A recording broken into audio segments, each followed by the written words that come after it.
warahmatullahi wabarakatuh. Pada video ini kita akan membahas mengenai form handling, input dan edit data.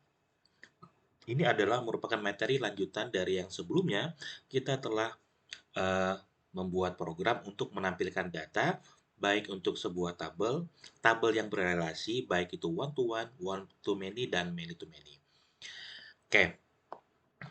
Nah, eh, dari aplikasi sebelumnya kita telah membuat 4 buah model yaitu hobi, mahasiswa, prodi, dan user. Di mana model-model ini itu digunakan untuk manajemen tabel ya. Masing-masing tabel seperti di sini hobi, model hobi untuk tabel hobi, model mahasiswa untuk tabel mahasiswa, model user untuk tabel user, model prodi untuk tabel prodi. Dan yang terakhir itu tabel, namun itu merupakan tabel bantu ya, tabel pivot table untuk relasi. Seperti itu. Nah, kalau kita lihat relasi yang dari tabel-tabel kita, ada hobi, mahasiswa, user, dan prodi. Hobi dan mahasiswa itu relasinya adalah many to many.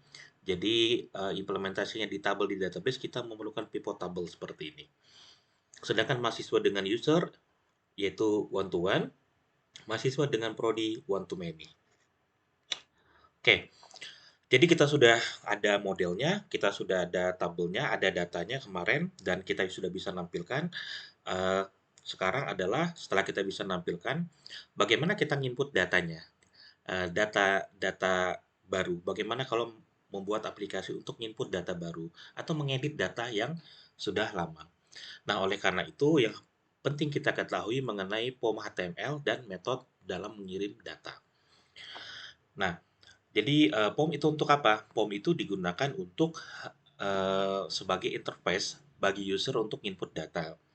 Nah, ini adalah beberapa elemen untuk form ya. Ada 8 di sini, sebenarnya form itu memiliki elemen yang banyak apalagi di HTML5 itu sangat-sangat banyak, namun di sini saya mencatat yang, elemen yang relatif sering digunakan ya.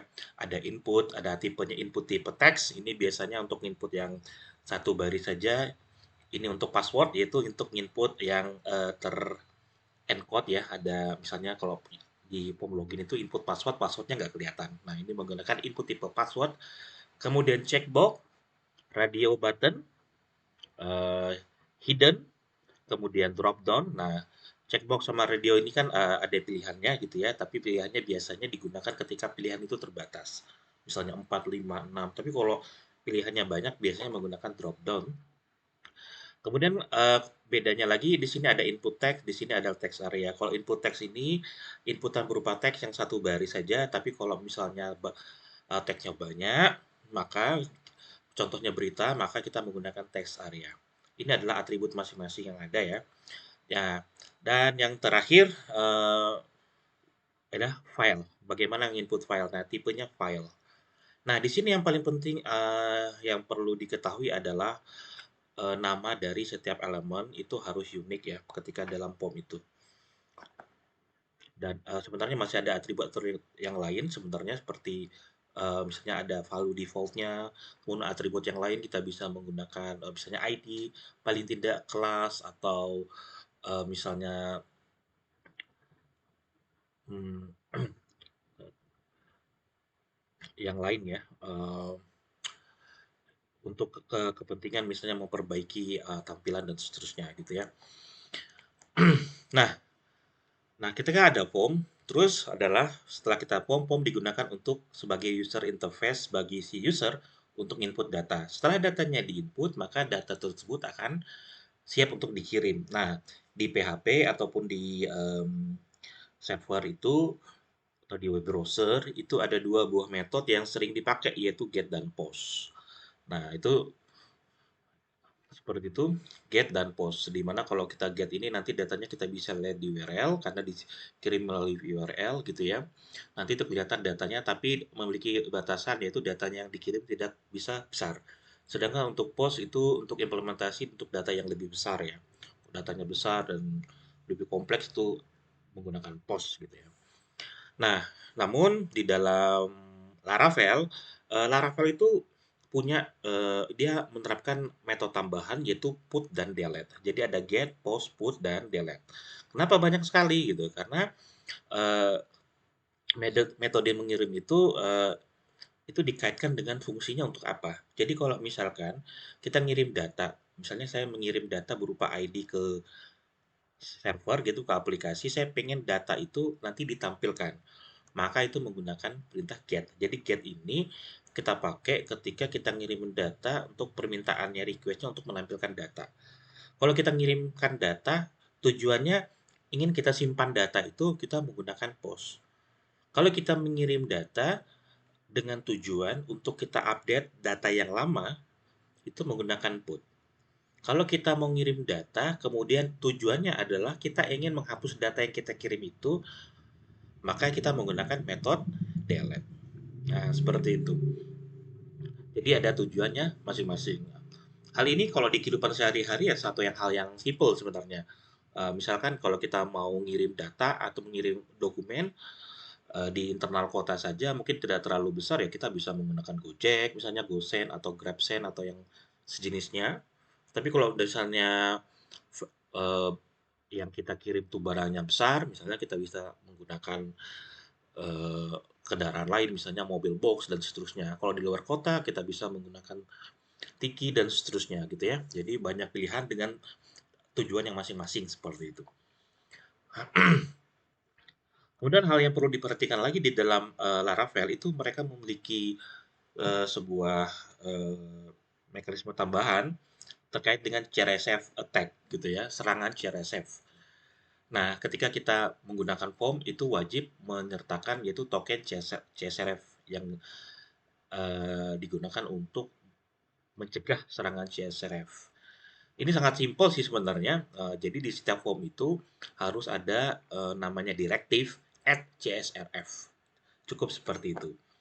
Nah, implementasinya seperti ini. Nah, di dalam form itu. Jadi kalau kita buat form itu masih normal seperti biasanya. Cuman ini adalah metode get. Jadi kalau metode get, jadi ditulis di sini get dan kita harus mendefinisikan add method get. Nah, kemudian di sini CSRF. Nah, ini adalah CSRF token itu.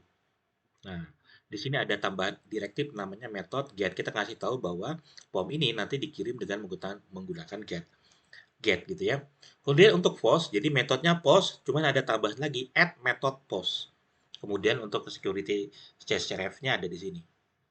Untuk yang put seperti apa? Di sini kita nggak nulis put ya, tapi menggunakan post karena post dan get itu secara default diketahui, sedangkan put sama delete itu tambahan ya.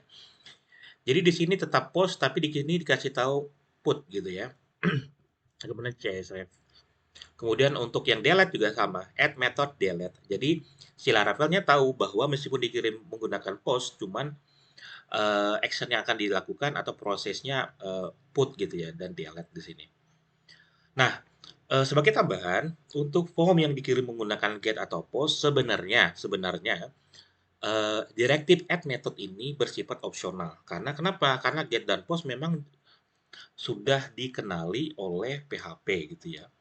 Sedangkan kalau yang ini put sama delete itu sebenarnya tambahan di Laravel. Jadi memang perlu ada mekanisme khusus yang memberitahu bahwa maaf, metode yang digunakan adalah put dan delete seperti itu. Nah, terkait tadi dengan pengiriman ini merupakan materi yang sebelumnya ya. Jadi misalnya ada prodi gitu, controller prodi. Jadi kalau jadi ini adalah metodenya. Nah, di sini yang ini untuk inputnya yaitu create sama store. Jadi create ini digunakan untuk menampilkan. Jadi keywordnya apa? Menampilkan POM. Jadi kalau mau hanya menampilkan pakai get. Nah, POM itu kalau sudah di-input kemudian dikirim, nah karena kita kirimnya tujuannya untuk nyimpan, maka metodenya adalah post. Yang ini ada edit. Edit itu karena menampilkan POM edit. POM yang digunakan untuk mengedit data. Sehingga ketika dikirim, maka pakai put karena dikirim dengan tujuan untuk mengupdate data. Sedangkan ini destroy digunakan untuk dikirim dengan tujuan untuk menghapus data. Jadi di sini metodenya delete. Nah, jadi ketika data sudah dikirim, maka ada suatu mekanisme bagaimana menerima data. Nah, kita ketahui bahwa secara default atau secara umum, eh, metode yang digunakan untuk mengirim data menggunakan get dan post. Sehingga di PHP, untuk menerima data tersebut, kita bisa menggunakan global variable get dan post. Nah, ini. Nah, di sini ada get dan post. Namun demikian, pada framework Laravel, karena terdapat beberapa metode tambahan seperti put dan delete, di samping yang sudah ada yang get dan post, serta terkait dengan keamanan dan kenyamanan dalam mengakses data, maka Laravel itu memiliki kelas khusus, nah, atau fungsi khusus yang digunakan untuk mengambil data, yaitu menggunakan Illuminate HTTP request. Caranya kayak mana? Nah, ini ada contoh di controller ya. Jadi kan semua proses logik itu di controller. Jadi cara menggunakannya seperti ini. Satu, kita impor dulu di controller. Impor pada controller Illuminate HTTP request. Nah, ini menggunakan use Illuminate HTTP request. Setelah kita impor, nah kita membuat parameter di dalam metode yang mau menggunakan HTTP request tadi nih, yang request. Jadi taruh di sini. Nah, karena kenapa kita taruh di sini? Karena kalau kita nyimpan data, maka di metode store ya. Kemudian ketika dikirim kita mau ngambil. Nah, menggunakan request ini, maka perlu ada ini. Variable request ini. Setelah ini ada, nanti kita bisa pakai untuk ngambil data-data yang dikirim. Misalkan mengambil data nama. Jadi request input nama. Nah, gitu. Seperti itu. Nanti misalnya mau ngambil data keterangan, maka dolar keterangan sama dengan request input keterangan. Jadi mirip seperti ini. Yang di tengah ini, di sini tulisnya name ya. Ini merupakan kolom atau elemen yang dikirim tadi. Nah, jadi terima datanya seperti itu. Nah, setelah datanya diterima, nanti kita bisa melakukan proses-proses selanjutnya. Misalkan menyimpan data ke dalam database, mengedit data, dan seterusnya. Oke, pada video ini kita akan mendemonstrasikan untuk menginput dan mengedit data pada satu buah model atau record ya atau tabel gitu ya, tanpa relasi dulu. Nah, jadi nanti input data itu beda antara menginput satu buah tabel, tabel dan relasinya beda. Nanti bagaimana menghandle one to many ataupun many to many itu sedikit ada perbedaan. Sedikit sebenarnya, tapi konsepnya sama, cuman ada sedikit perbedaan. Jadi supaya lebih detailnya, saya akan mendemokan satu persatu. Nah, di sini saya akan mendemokan bagaimana melakukan input dan update data pada sebuah model tanpa relasi gitu ya. Nah, yang mana? Nah, di sini saya akan menginput data pada tabel prodi dan tabel hobi. Apakah prodi dan hobi tidak ada relasinya? Ada relasinya. Tapi kita bisa nginput prodi dan hobi ini tanpa relasi. Kenapa? Kalau saya nginput hobi ya tinggal input aja gitu ya, ngedit tinggal edit aja. Kalau prodi juga sama. Tapi kalau saya nginput mahasiswa misalkan, saya nggak bisa nginput Jadi kalau mau nginput mahasiswa ini, maka kita harus nginput beserta dengan relasinya, karena di sini ada prodi ID. Begitu juga dengan mahasiswa. Jadi kita akan pertama menginput prodi dan hobi, kemudian nanti kita akan menginput mahasiswa pada video yang selanjutnya.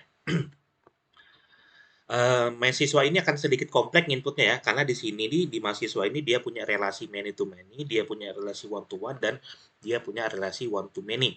Jadi kita cari yang simple dulu ya, hobi dan prodi. Oke, bagaimana untuk menginsert data, untuk menginput data? Jadi ketika datanya tadi sudah dikirim, nah data itu misalnya mau digunakan untuk diinputkan ke data di dalam database. Nah, bagaimana caranya? Nah, pertama kita buat objek baru dari model. Jadi kita buat variabel new model. Model ini adalah model kita. Misalnya kalau kita mau input data prodi, maka variabel sama dengan atau prodi sama dengan new prodi. Nah, di sini objek baru, makanya ditulis new prodi karena kita menginput prodi yang baru. Setelah ada objeknya, maka kita selanjutnya adalah isi untuk masing-masing kolom. Nah, di sini variabel kolom 1. Misalnya prodi itu kan punya nama dan keterangan. Jadi nama, misalnya diisi nama prodinya. Keterangan diisi dengan nama keterangannya.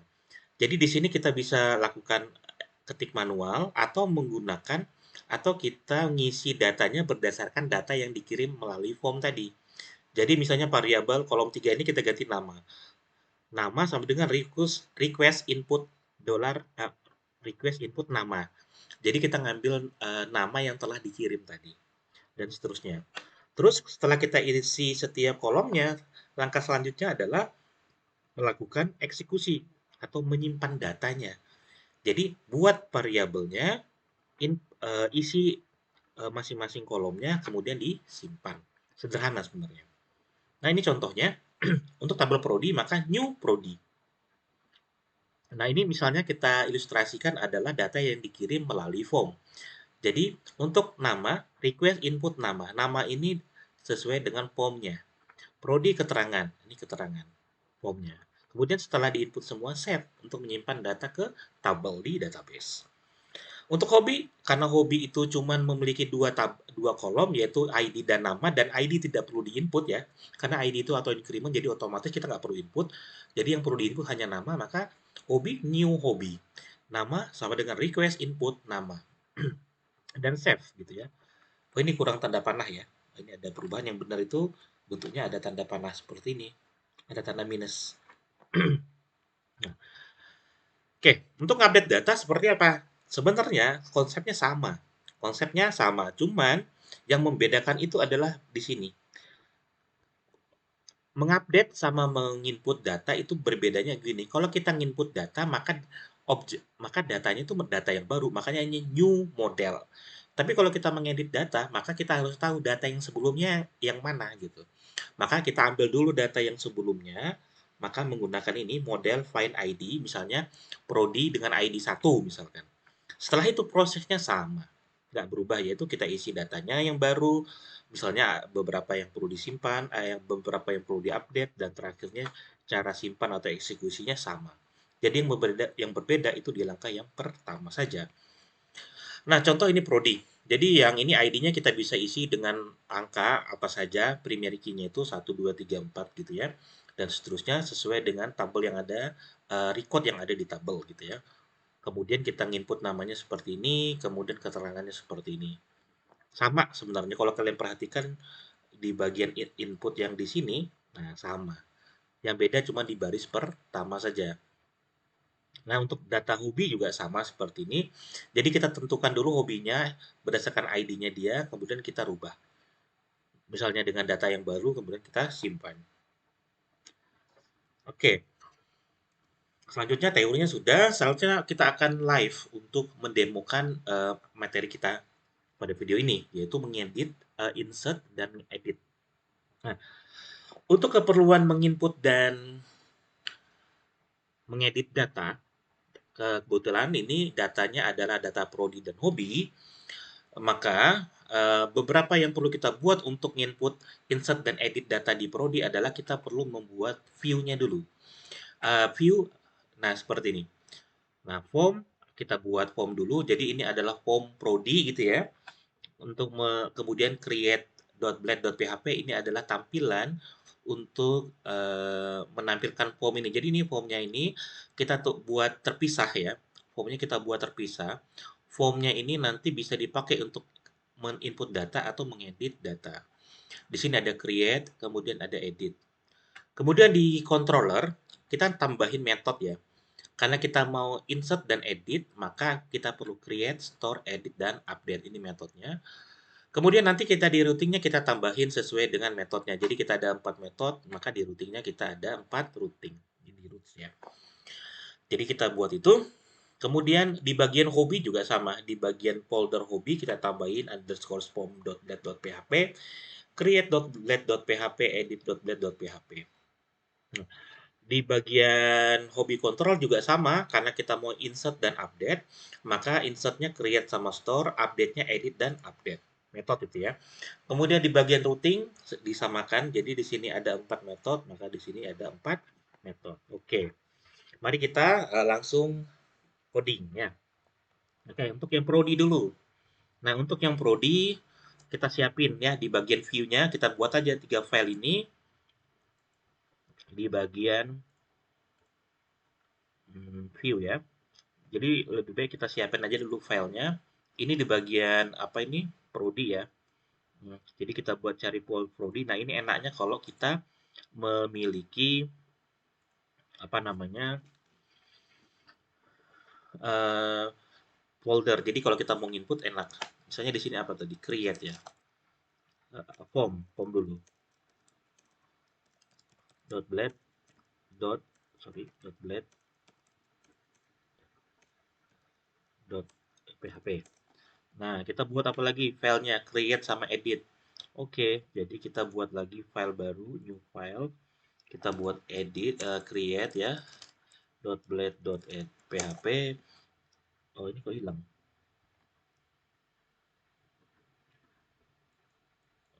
Oh, sorry. Oh, masih proses ya. Kemudian yang terakhir adalah edit.blade.php. Kemudian di bagian hobi juga sama.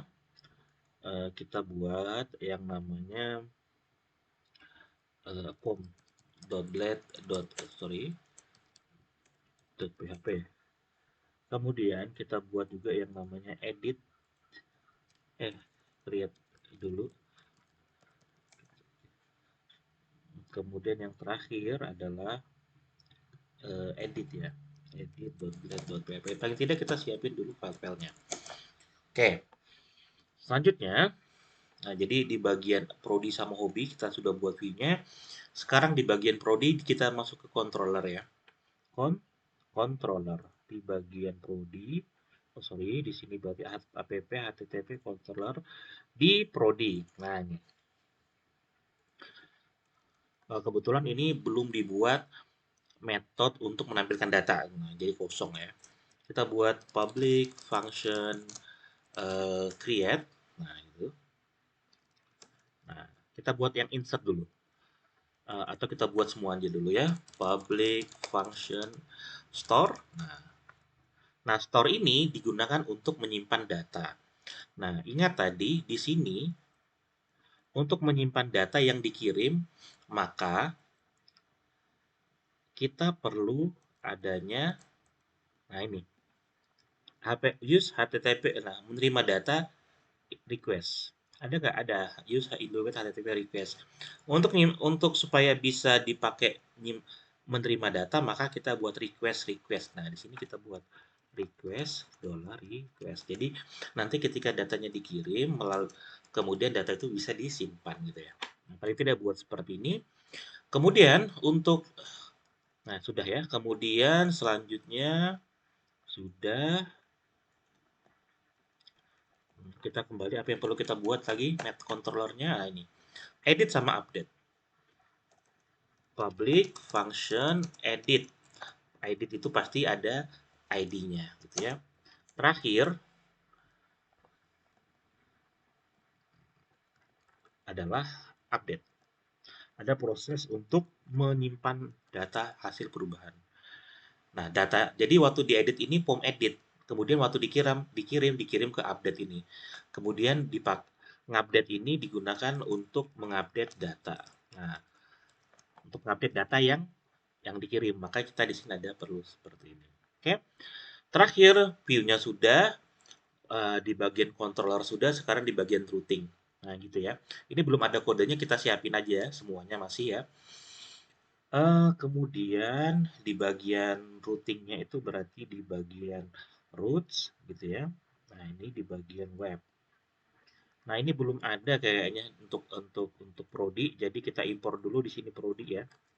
Nah, gitu. Nah, jadi di sini kita buatlah. Nah, root controller controller, kemudian namanya adalah prodi controller class.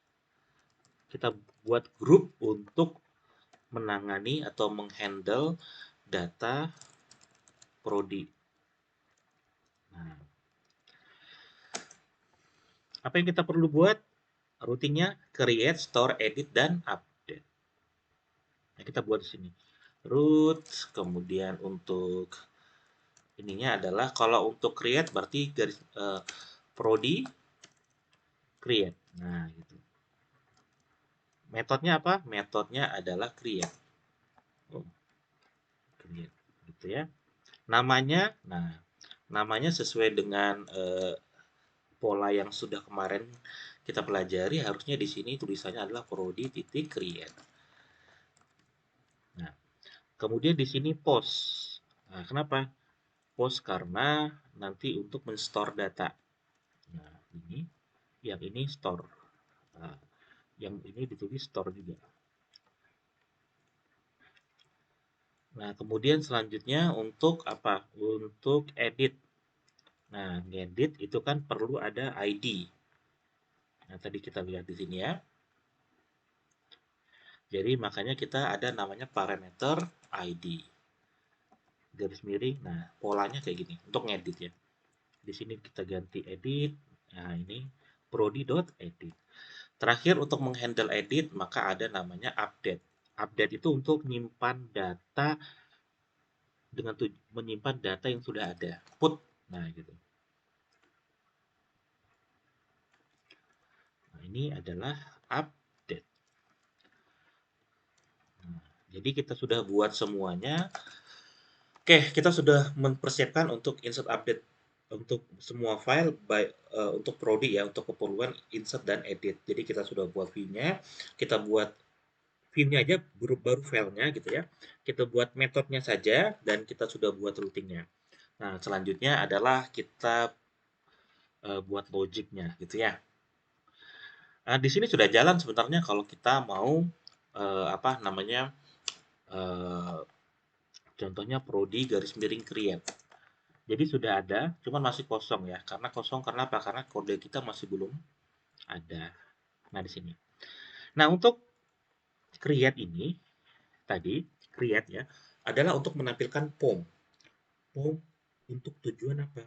Untuk tujuan eh, POM input gitu ya. Jadi di sini input baru ya, input baru. Nah, di sini yang perlu kita tulis di baris pertama adalah oke, di sini kan untuk prodi ya. Jadi jangan lupa kita impor dulu app model prodi. Nah, karena nanti kita terkait dengan data prodi. Nah, di sini kita buat dulu objek prodinya. New prodi. Seperti itu. Nah, prodi ini adalah data prodi yang akan nanti kita input. Ini penting sekali. Yang kedua, create ini nanti, create ya kan? Create ini untuk form yang nanti metodenya apa? Nah, kita perlu tulis di sini metode. Formnya untuk input data, metodenya apa? Metodenya adalah post gitu ya. Nanti kan ini create ini akan menampilkan form untuk data yang baru. Jadi makanya new prodi. Untuk disimpan, maka metodenya post. Seperti itu. Selanjutnya, setelah kita ada datanya, nanti selanjutnya kita tampilin formnya. Jadi tinggal return, view, nah gitu. Prodi titik create. Nah, jadi ini adalah file create ini yang di sini apa namanya? Sorry, di resource di mana filenya? Ah, ini di bagian views, di bagian prodi, di bagian create. Nah, ini nanti digunakan untuk menampilkan formnya, tapi formnya berbeda file. Kenapa dibedakan filenya? Kenapa form itu filenya berbeda? Karena kita pengen form tersebut bisa digunakan untuk baik untuk menampilkan, mengedit, menyimpan, menginput data maupun mengedit data. Karena kalau kita buat form untuk masing-masingnya, padahal sebenarnya isinya sama aja. Nah, masalahnya kalau nanti ada penambahan kolom repot. Jadi makanya kita pisahkan di sini. Jadi siapa yang perlu untuk input data kita tinggal panggil. Jadi di bagian create ini cukup sebenarnya kalau yang versi simpelnya kita cukup include, include apa yang di include prodi titik underscore form. Gini seperti ini. Dan kita bisa kasih misalkan di sini hiddennya, misalkan input use prodi H2. Oke. Nah, sekarang formnya seperti apa? Nah, formnya kita akan sesuaikan sesuai dengan inputan dari eh, datanya user. Datanya prodi, sorry. Nah, kita lihat dari awal tadi. Nah, kita lihat bahwa apa? Prodi itu punya nama dan keterangan. Jadi kita tinggal buat inputnya. Jadi kita buat dulu form, action. Nah, actionnya kemana? Oh, ini kita lupa. Tadi di bagian controller.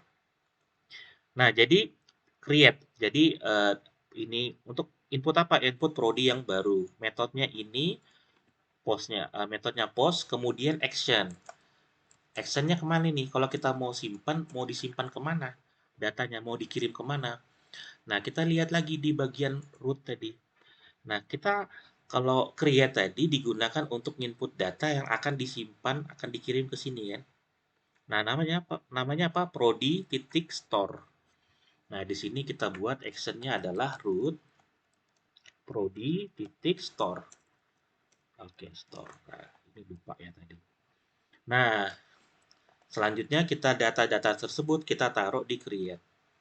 Nah, di sini apa? Prodi dolar prodi. Method kelewatan. Oh ya, ini betul. Dolar method dan yang terakhir action dolar action. Oh, sorry ini lainnya. Gini. Sudah. Jadi kita punya prodi method action kita taruh di create. Nah, create ini tadi, nah ini akan digunakan untuk menginclude form prodi. Formnya apa? Nah, ini action. Action diisi dengan apa? Diisi dengan variable action. Nah, ini. Kemudian metode post ya. Itu tetap post. Kemudian di sini kita kasih metode. Nah, metodenya apa? Dolar method. Nah, dolar method dapat dari mana? Dapat dari sini. Nah, gini. Nah, dolar postnya method. Nah, metode ini bisa diganti put dan delete. Nanti kalau di sini nama masih sama, tapi variabel ini nanti postnya diganti dengan put. Oke. Kemudian selanjutnya yang wajib ada adalah CSRF. Nah, tinggal kita membuat kolomnya. Jadi nama kita menggunakan misalkan ya, kita menggunakan input tipe teks. Nah, gitu. Namanya nama elemennya adalah nama. Nah, umum supaya mudah kita sesuaikan dengan ini kolomnya supaya mudah. Kemudian saya pikir cukup dulu sampai yang ini. Kayak gini aja dulu. Kemudian keterangan. Keterangan itu kita bisa sebenarnya bisa menggunakan input tapi input tipe teks tapi biasanya keterangan itu kan banyak ya. Jadi kita bisa variasi menggunakan text area. Name-nya apa? Name-nya adalah keterangan. Kemudian formatnya seperti ini. Nah, terakhir adalah ini datanya kan dua. Terakhir kita buat tombol submit-nya. Jadi submit, sorry, button ya. Button, tipenya apa? Submit. Nah, itu. Nah, kita tulis simpan. Nah, tutup formnya. Oke. Oke, saya pikir. Nah, kita lihat lagi ya. Di bagian formnya sudah. Kemudian di bagian create-nya ini sudah kita pakai untuk include ini. Kemudian kita lihat di bagian controller sudah ada objek prodinya, metodenya ada, actionnya ada. Di bagian routing ada. Oke, sekarang kita paling tidak kita lihat dulu tuh metode tampilannya. Muncul enggak? Nah, ada input tipe, nah, nama keterangan. Oke. Oke, jadi di bagian untuk menampilkan formnya sudah apa namanya? Sudah berhasil. Langkah selanjutnya adalah setelah kita oke, misalkan kita coba aja. Namanya misalkan prodinya kita sudah punya dua tadi, kita buat prodi misalkan sistem promosi. Sistem informasi. Keterangannya contoh lah sistem informasi UMKT 2028 misalkan. Simpan. Nah, ini kan prodi create. Waktu kita klik simpan, maka dikirim menggunakan metode post. Nah, dia masuk ke prodi ini di bagian store. Di bagian, nah, sudah di sini. Nah, di sini bagaimana menyimpan data ke dalam database-nya? Nah, kalau menyimpan data ke database-nya, pertama-tama bagaimana cara kita harus ngambil dulu datanya. Ngambil datanya tadi seperti ini, misalkan kita ambil, tadi kan kita ngirim apa yang kita kirim nama sama keterangan, kita ambil dulu. Nama sama dengan request, input, nah, nama. Disesuaikan dengan yang ini tadi. Makanya ini sangat penting. Sekarang keterangan juga sama. Nah, oke. Oke, sebelum kita simpan ke dalam tabel di database, kita coba dulu nih datanya ada nggak sih sebenarnya, sesuai nggak sih? Kita coba aja tulis echo. Echo nama, koma, dolar keterangan. Coba kita refresh. Ada nggak? Ada. Sistem informasi. Nah, itu adalah namanya. Kita kasih gini supaya ada pemisahnya lah ya. Oke, sorry. Nah, sistem informasi UMKT. Nah, ini sesuai dengan tabel yang ada sesuai dengan inputan yang kita telah buat tadi. Oke, kita sudah yakin bahwa data yang dikirim itu sudah berhasil kita terima. Langkah selanjutnya adalah apa? Kita coba menyimpan data tersebut di tabel, di database. Oke, jadi kayak mana caranya? Nah, seperti ini tadi di bagian terakhir. Untuk menyimpan data sangat mudah sekali sih sebenarnya. Nah, ini buat objek baru. Nah, ya, kalau nah ini dia. Jadi kita tinggal buat prodi sama dengan new prodi. Kenapa new? Karena memang prodi baru. Prodi nama. Namanya ini nah, nama ini prodi nama artinya tabel prodi kolom nama diisi dengan apa? Dengan nama. Nah, di sini. Gitu ya. Kemudian prodi garis keterangan. Dolar keterangan. Sudah selesai. Terakhir gitu prodi save. Oke, sudah. Nah, kalau ini berhasil maka dia masuk ke dalam tabel di dalam database. Sekarang kita coba. Karena prodi ini tabel prodi ini tidak ada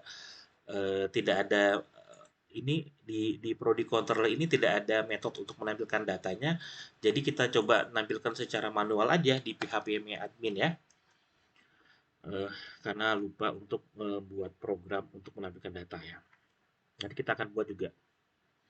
Oke, sekarang ini adalah data prodi kita. Ada dua, teknik informatika sama pendidikan bahasa Inggris. Nah, coba kita ulang. Kita refresh dulu. Oke, kita refresh. Oke, setelah kita refresh ya. Nah, kita buat sistem informasi. Jangan lupa di refresh setelah Anda melakukan perubahan. Sistem informasi prodi sistem informasi UMKT misalkan gitu ya. UMKT berdiri tahun 2028 misalkan. Waktu kita simpan atau dikirim maka diterima dan diubah. Nah, oke. Oke. Nah, di sini ada error ternyata. Error. Apakah errornya? Nah, kita lihat di sini. Errornya apa? Column not found unknown, column update add, dan update add gitu ya. Nah, seperti ini. Jadi, dia bilang, waktu kita mau coba nyimpan, ternyata dia bilang nggak ada kolom update add. Apa itu? Maksudnya apa? Maksudnya seperti ini. Nah, ini ciri juga di Laravel. Ciri ya, ciri. Jadi, di Laravel itu sebenarnya dia merekomendasikan ya, bukan mengharuskan. Di setiap tabel itu ada kolom yang namanya created add dan updated add. Nah, harusnya. Kenapa kolom itu harus ada? Karena di Laravel itu pengen setiap record data itu ada informasi keterangan waktu, kapan dia disimpan pertama kali dan kapan dia diupdate. Seperti itu. Sebenarnya dia mau seperti itu. Nah, kebetulan kita tidak buat hal tersebut. Nah, jadi mereka itu sebenarnya di awal mewajibkan seperti itu, menyarankan dan mewajibkan sih sebenarnya. Tapi kadang-kadang kan kita tidak perlu buat itu, kita tidak buat itu gitu ya. Apalagi kalau kita baru di eh, Laravel gitu, sama seperti yang kita lakukan. Jadi caranya itu ada dua. Pertama, kita tinggal tambahkan aja kolom tersebut di sini. Jadi kita bisa tambahkan kolomnya create add dan updated add kolomnya. Itu hanya kolom waktu ya untuk kapan diupdate dan diupdate. Itu cara yang pertama. Jadi nanti otomatis di input. Yang input bukan kita, jadi yang input Laravel secara otomatis gitu ya. Jadi meskipun kita nambah tidak menambah pekerjaan kita karena otomatis. Itu cara pertama dan di cara yang kedua, oke, kita kan nggak buat. Jadi karena kita tidak buat, kita sebenarnya bisa mengasih tahu ke modelnya gitu. Contoh ini prodi. Wah, saya lupa buat. Kita kasih tahu ke model tersebut eh, protected ya, bahwa kita nggak punya. Nah, jadi kita buat folder buat kita buat dulu atributnya namanya. Nah, ini wajib ya. Temp temps kita tulis false. Kita ngasih tahu ke atribut ke Laravel bahwa dia nyarankan kita harusnya ada created add sama update add gitu ya. Tapi kita nggak buat. Jadi tadi yang pertama solusinya adalah kita buat, yang kedua kita kasih tahu ke model bahwa kita nggak punya. Jadi kita buat di sini protected timestamp false. Jadi kita bilang nggak ada gitu. Sederhananya seperti itu. Nah sekarang kita coba. Jadi saya pakai cara yang kedua. Kita refresh.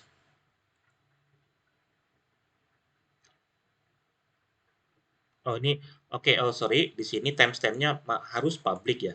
Jadi kita tulis di sini public ya. Oke, coba kita refresh lagi yang kedua. Oke, berhasil. Jadi kosong ya. Kenapa kosong? Ternyata karena kita tidak ngasih kan kayak apa namanya keterangan kalau data itu sudah disimpan. Kalau mau ya kita bisa tambahin di bawahnya gitu. Tapi kita bisa cek nanti di tabel di database ini. Kalau misalnya bertambah maka berhasil. Nah, lihat bertambah maka berhasil. Nah, supaya enak mungkin kita kasih aja di sini keterangan atau apa gitu. Bahwa data telah berhasil disimpan. Tapi karena di sini tujuan kita itu hanya untuk sampel nyimpan data gitu, jadi mungkin saat ini cukup aja. Nanti kalian boleh nambahkan kode tersendiri, misalnya setelah berhasil disimpan, kemudian ditampilkan gitu ya. Kebetulan di sini tidak ada metode untuk menampilkan data. Jadi seperti ini aja untuk menyimpan data. Oke. Selanjutnya seperti itu ya. Selanjutnya ini juga penting ya. Apa namanya? Selanjutnya ngedit data ya. Ngedit data. Nah, untuk mengedit data sebenarnya caranya sama. Jadi karena caranya sama, maka saya untuk mempercepat video ini, saya akan menggunakan mengcopy paste aja yang ini ya, dan merubahnya. Jadi ini ngedit data berdasarkan ID. Jadi di sini data yang sudah ada. Jadi bukan new, kalau new kan yang belum ada. Jadi di sini kita menggunakan find ID, $ID. Nah, metodenya kalau kita untuk ngedit maka menggunakan put. Actionnya arahnya kemana? Nah, kita lihat di root dulu. Jadi untuk yang edit ini ini nanti actionnya ketika kita input data, datanya dikirim ke sini. Update, prodi update gitu ya. Maka rootnya itu adalah store update. Dan jangan lupa update itu wajib ada ID-nya. ID yang data yang mana sih yang mau diupdate? Nah, seperti itu. Nah, itu. Kemudian terakhir di bagian sini view. Nah, di sini kita create ini untuk input data, kalau untuk edit ya kita tulis saja edit gitu ya. Nah, kebetulan file editnya belum kita rubah ya di sini di bagian edit. Kita samakan saja sebenarnya dengan yang create. Nah, jadi tidak ada perubahan, tidak ada berubah. Cuma di sini kita ganti labelnya menjadi edit. Nggak ada yang lain yang dirubah. Sekarang kita coba untuk eh, demo. Jadi kalau create seperti ini, input prodi, ada formnya. Kalau edit kayak mana? Jadi tinggal misalnya kita mengedit ID yang satu, edit. Nah, jadi kelihatan edit prodi. Nah, itu kelihatan tuh. Jadi berubah. Jadi ini formnya dipakai untuk ngedit prodi. Cuman kan masalahnya adalah kalau kita ngedit suatu data, kita tampilkan dulu data yang sebelumnya yang mau diedit kan gitu. Kalau ini kosong. Kenapa? Misalkan nih kalau formnya inputannya banyak kan nggak mungkin kita inputin lagi satu-satu. Jadi kan kita hanya misalkan oh saya hanya pengen ngerubah satu kolom saja gitu. Yang lainnya tetap kan buang-buang waktu kalau kita input lagi semua. Bagaimana caranya untuk menampilkan data sebelumnya ada di sini? Nah, jadi di sini kita bisa di bagian formnya mana tadi ya? Di formnya ini, nah kita untuk menampilkan data yang akan diedit, inputannya kita buat di sini value. Nah, caranya adalah seperti ini. Ini namanya prodi nama. Jadi nanti di sini kalau datanya data yang lama, maka akan muncul. Nah, yang di sini prodi keterangan. Nah, dengan menggunakan seperti ini kita lihat ya. Refresh. Nah, ini. Jadi ID 1 maka namanya teknik informatika, prodi teknik informatika. Lihat.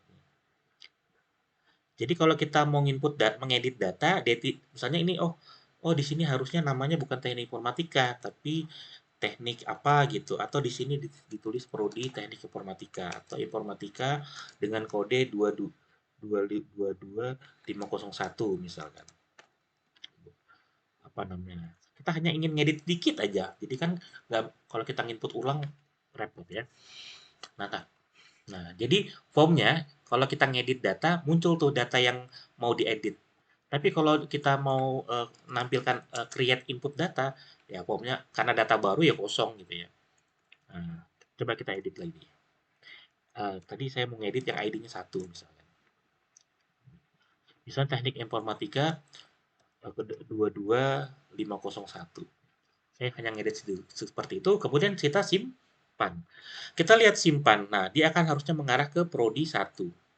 Prodi garis miring 1. Yaitu mengupdate data prodi tadi. Di bagian prodi controller disimpan ke sini. Nah, kita pengen lihat tuh data yang dikirim tadi, nah apa namanya, ada nggak gitu ya. Jadi prosesnya sebenarnya sama dengan yang ini. Nah, gitu. Jadi kita samain saja. Jadi kita bisa copy paste aja supaya mempercepat ya. Eh, yang di sini kan data baru. Karena mengupdate itu, nah jadi kita yang bedanya cuma yang di sini. Nah, dollar $ID. Nah, seperti itu. Prosesnya sama. Sekarang kita coba refresh. Berubah enggak? Tadi kita tambahin 22 kok di 501. Nah, kita lihat di sini. Nah, ini kan teknik informatika yang kita rubah tadi. Kita refresh. Berubah enggak datanya? Nah, berubah. Teknik informatika 22501. Nah, di sini kita bisa pastikan bahwa proses untuk insert dan update kita berhasil. Sangat mudah sih sebenarnya. Nah, jadi untuk prodi ya seperti ini ya. Jadi kita sudah berhasil untuk insert dan editnya. Oke, saya pikir video ini sudah lumayan cukup panjang sehingga untuk mengedit, untuk insert dan update untuk tabel hobi saya akan buatkan di apa namanya di video yang lain supaya tidak terlalu panjang. Oke, saya cukupkan untuk demo yang ini. Saya akhiri. Assalamualaikum warahmatullahi wabarakatuh.